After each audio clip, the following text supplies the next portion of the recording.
There will be 5 rounds in the game. Number 3, taking turns.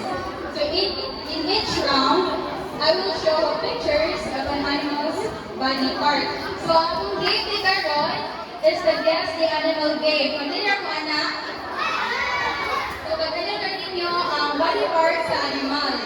So sige, unahin na siya pagka na raise of hands. Okay? Okay, so for number 4 is coins. So each correct guess earns 5 points. Then for number 5 is winner. So the player with the highest score after 5 rounds wins and earns a cake. Earns a prize. Don't worry, isang building mo, nagkakot mo mini prize. Okay? Okay, so next up. Isa mo participate. May high prize. Okay. So mag-program mo 5, 5,